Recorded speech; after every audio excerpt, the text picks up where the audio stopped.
ಯಾವ್ದು ಗುರು government bus ಇದ್ಯಾವುದು ಇಟ್ಕೆ ಗೋಡೆ ಅಡ್ಡ ಬಂದ್ಬಿಡ್ತು ಅಂದ್ಕೊಂಡೆ. ಇಲ್ಲೂ ಅಡ್ವರ್ಟೈಸ್ಮೆಂಟ್.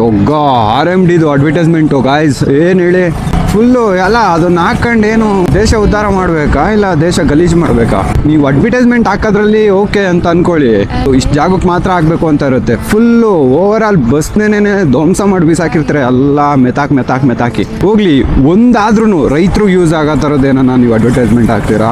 ಇಲ್ಲ ಅಂತಂದ್ರೆ ಗೌರ್ಮೆಂಟ್ ಸ್ಕೂಲ್ಸು ಆ ಥರ ಸ್ಕಾಲರ್ಶಿಪ್ಗಳು ಎಜುಕೇಶನ್ ಬೇಸ್ನಲ್ಲಿ ಇರೋ ಥರ ಏನನ್ನ ಪೋಸ್ಟರ್ಸ್ನ ಹಾಕ್ತೀರಾ? ಇಲ್ಲ ಏನನ್ನ ಈ ಸತಿ ಬೆಳೆ ನಷ್ಟ ಆಗಿರೋದು ಇಲ್ಲ ಹೊಸದಾಗಿ ಸ್ಕೀಮ್ಗಳು ಬಿಟ್ಟಿರ್ತೀರಲ್ಲ ಹೊಸದಾಗಿ ನಮ್ಮ ರೈತರುಗಳಿಗೆ, ಅದ್ರದ್ದೇನ ಅಡ್ವರ್ಟೈಸ್ಮೆಂಟ್ ಹಾಕ್ತೀರಾ? ಯಾಕೆ ಹೇಳಿ, ಅದನ್ನ ನೋಡ್ಬಿಟ್ಟು ಜನಗಳು ಎಲ್ಲ ಓದ್ಬಿಟ್ಟ ಅಂತಂದ್ರೆ ಎಲ್ಲರೂ ಅಪ್ಲೈ ಮಾಡಿಬಿಡ್ತಾರೆ, ಅರ್ಜಿಗಳು ಹಾಕ್ಬಿಡ್ತಾರೆ. ಸೊ ಅವಾಗ ನಿಮಗೆ ಕಷ್ಟ ಆಗೋಗ್ಬಿಡುತ್ತೆ. ಅದನ್ನೆಲ್ಲ ನೀವು ಪೂರೈಸಬೇಕಲ್ಲ. ಬರೀ ಖಾಲಿ ಗ್ಯಾರಂಟಿಗಳ್ನ ಕೊಡೋದು ಅಷ್ಟೇ ನಿಮಗೆ ಗೊತ್ತು.